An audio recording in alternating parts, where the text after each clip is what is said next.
Welcome to another interview here at the Pearl River Public Library. And as you all know, we're celebrating 60 years on Franklin Avenue in Pearl River. And today I have Jim Fabio, lifelong resident of Pearl River. We're going to talk to him today. And currently he's working as a regional sales director for Regeneron. Jim, thank you for coming. You're welcome. So I have to correct you. It's Fabio. Okay. Everybody wants to use their ethnic pronunciations. I know that. Some guy came to me. He said, "Oh," he goes, "You're Cajeta, right?" I said, "No, I'm Caseta." Okay. He really So, stressed it. yeah. So they do that. Oh, fine. I'll call you Fabio from now on, Very good. like the long-haired muscle man. We Right? like to think that, but those days are long enough. I hear you. Muscles are gone and the long hair is gone, and it was never blonde. Well, you see, I just want to ask you about your.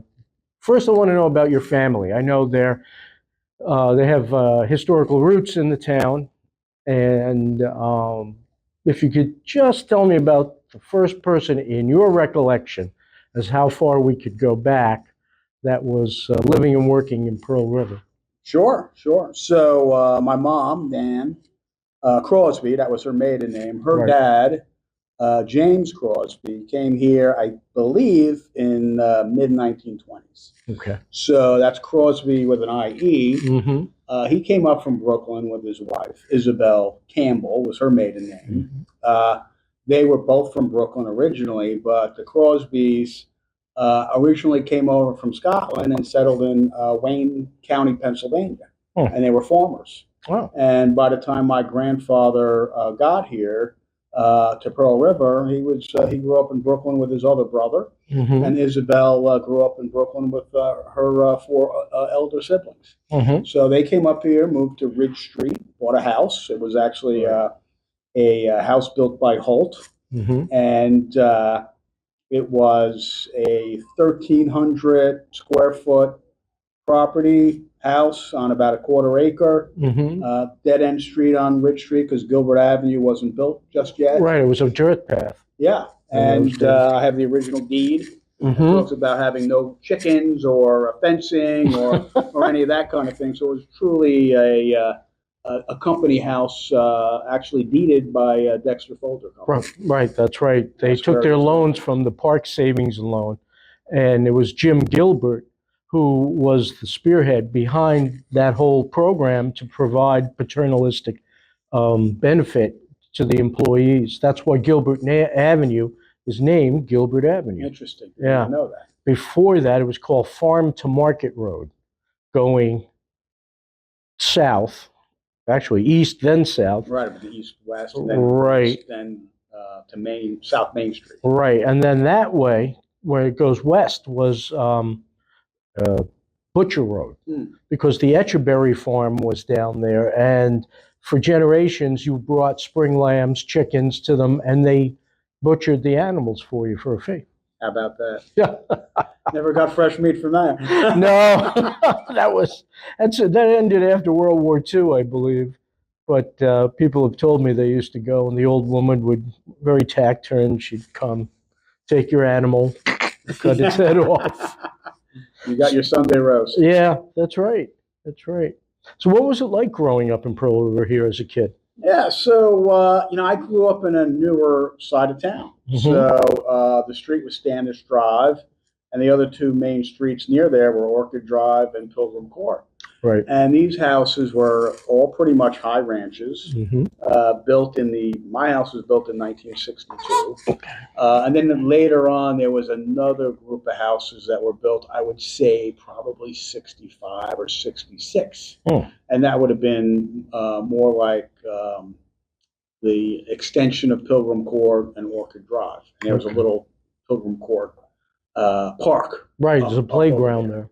Well, it's interesting about that particular neighborhood. It was never part of the Pearl River School District. Mm-hmm. So we went to Nanuet, and our whole neighborhood kids, boys and girls, we had really no interaction with the other kids in Pearl River. So Right. we had our own ways of doing things, and that would include, softball at the park, stickball on the street. We'd have games where the boys would divide themselves in half at night and just play war, and we'd go out and try to find each other. Yep. So wintertime was fantastic. I lived. My house was kind of built on a hill, so the house just to the left of me was a little higher, and the house just to the right of me was a little lower. And so we had our own built-in toboggan hill, and we would build snowbanks at the very bottom, and then we'd be doing that all day long with our sleds. So it was really great. So just those early years in the '60s and '70s were really fantastic. Yeah, I can identify with that. We sledded in the Pearl River graveyard. Dave Fisher would allow us to go down on the sleds as long as we didn't hit the stones. He used to tell us, navigate carefully. Right. And, it's the same things you're talking about we did here. Now, did you have any friends in Pearl River where you came into town and interesting. Go to the stores? I belonged to the Nourishon Swim Club. Was part of the swim team early on. I guess that would have been in the early '70s. Right. So you made friends with the kids at the pool. Okay. And then I remember going to religion class. I think it was like a Tuesday evening. And that was interesting because all the kids seemed to know each other. And I'm coming from the Nanuet School District, but just happened to be at St. Aidan's. That's where we went to church growing up. And you didn't really know any kids. And, of course, the parent who happened to be teaching was a mystery, too. So you just kind of sat there. Like, why are you you question your parents, why are you taking me away from my afternoon activities with my friends or whatever? So we used to go too. They in elementary school they let us out a little early, and they had been doing that since the 1930s to go to St. Margaret's. And after that, we walked over after school on our own, and it was not fun. It was like, I used to question the same thing. I knew everybody. I said, what am I doing? Well, I mean, we went to church in St. Aidan's, and St. Aidan's at that point it was a gymnasium. Yeah, that's right. So our experience was the basketball hoops were pulled up, and it was bare floors, bare walls. And at that point, I think they were starting to introduce the folk mass. So that was an attempt to get you more acclimated to the current time. So sure, it eased the burden of sitting in church as a kid as you're spreading your legs next to your brothers and they're elbowing you and pinching you and all this stuff, and you're just generally not paying attention. So the folk mass certainly made it a little more easier to tolerate. Yes, I guess so. I never got there. My mother thought that the folk mass was sacrilegious. We shouldn't be having fun in church or religion. Amazing, right, exactly. Well, our Sunday routine was my father would get up early. He'd go to Rockland Bakeries, get buns and rolls. Okay, this is the one day where we deviated from the normal breakfast meal. We had buns and rolls. You get the paper, go to church, come back. There was no set dinner. There was going to be some kind of dinner at 2 or 3 o'clock. You didn't get a regular lunch, and then after that, mid-afternoon dinner, you're on your own. If you're hungry, figure it out. Yep, absolutely. That's the way it went in my house.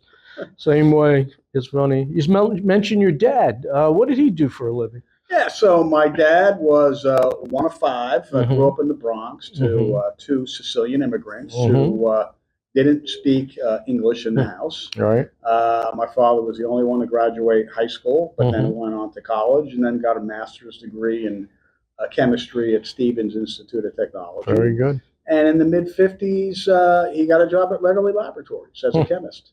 So he actually lived, I believe he lived down by the railroad track in that one building that has that round kind of extension hi-hat.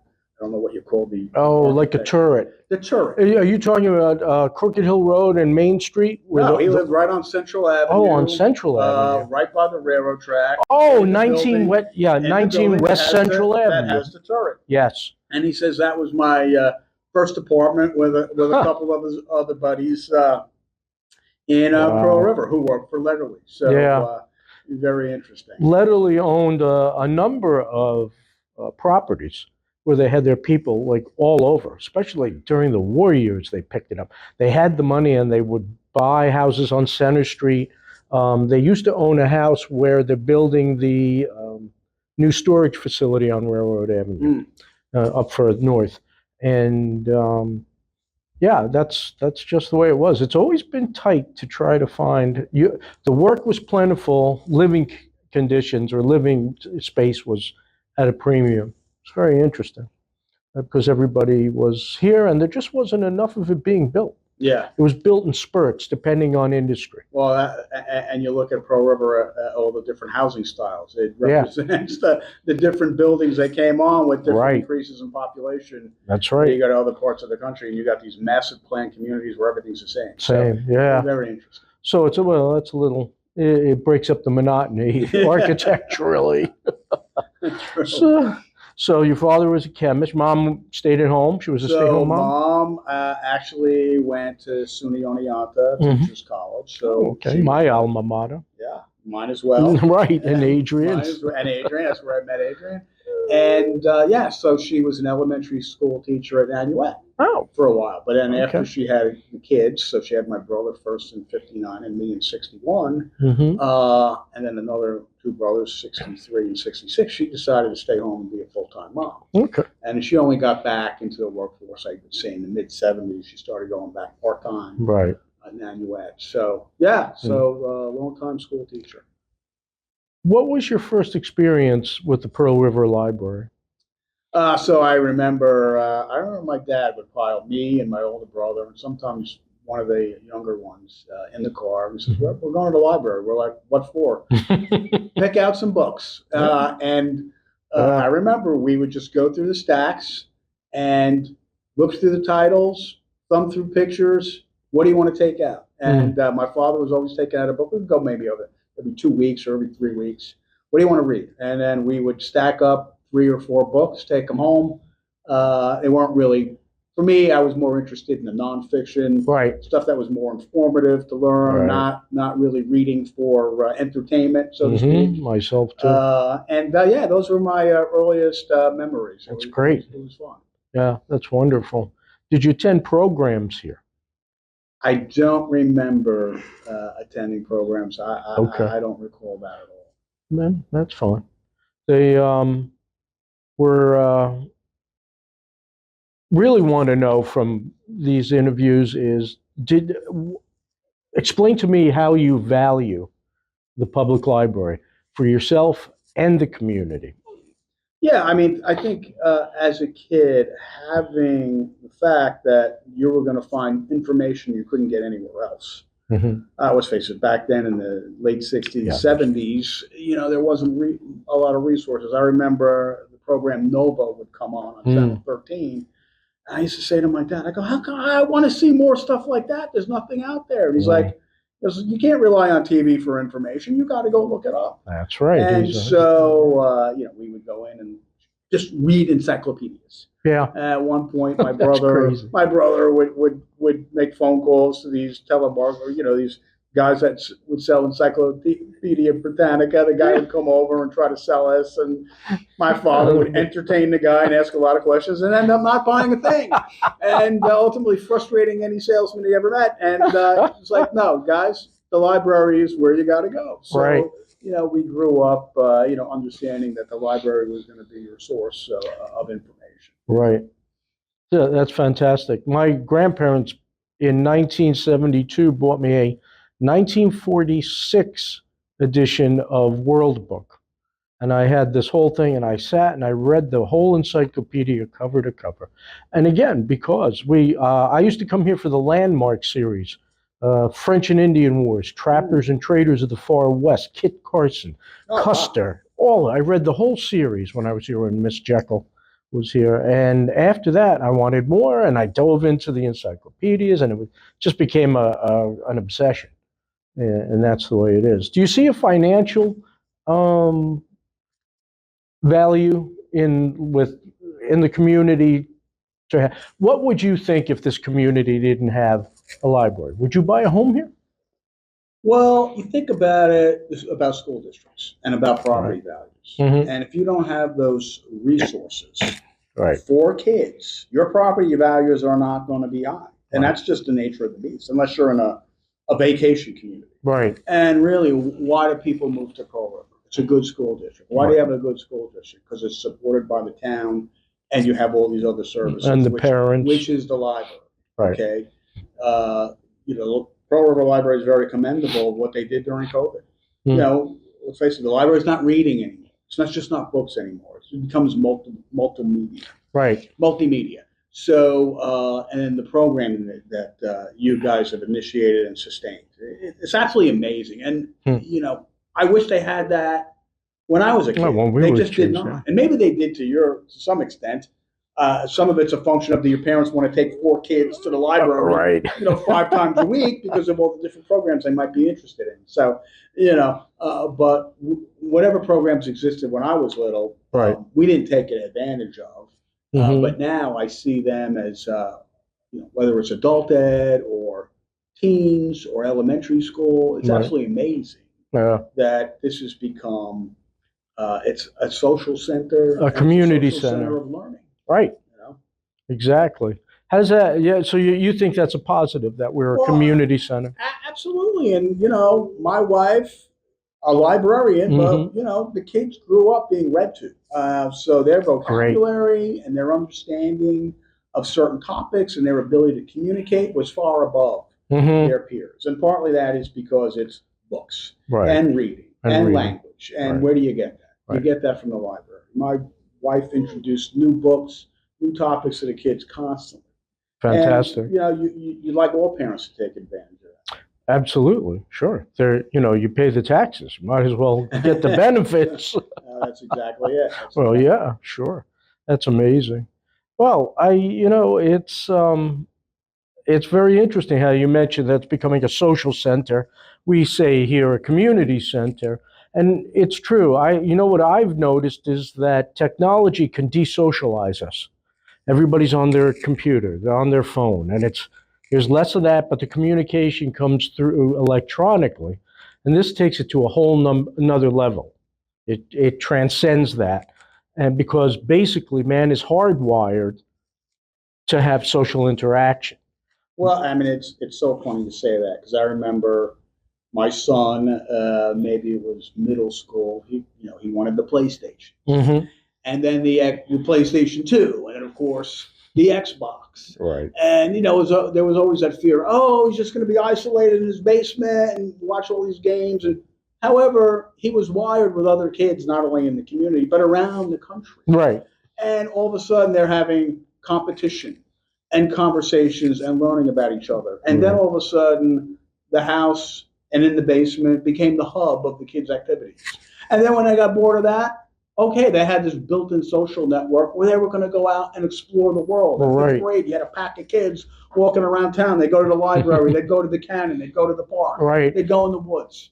And then they come back home and go, let's play some more games. And they were like, fine. Yeah. You're making your lifelong friends. That's a healthy balance. And that's, I think, what we strive for is everything becomes a tool, not the be all and end all, but a tool. It's just another tool in socialization, especially within the community. Well, thank you for watching. Jim, thank you. Thank you for having me. You're welcome. And remember, 60 years, we're going to celebrate this fall. And I hope to see you all attending our programs that we're going to have here at the library. Thank you. Thank you, Jim.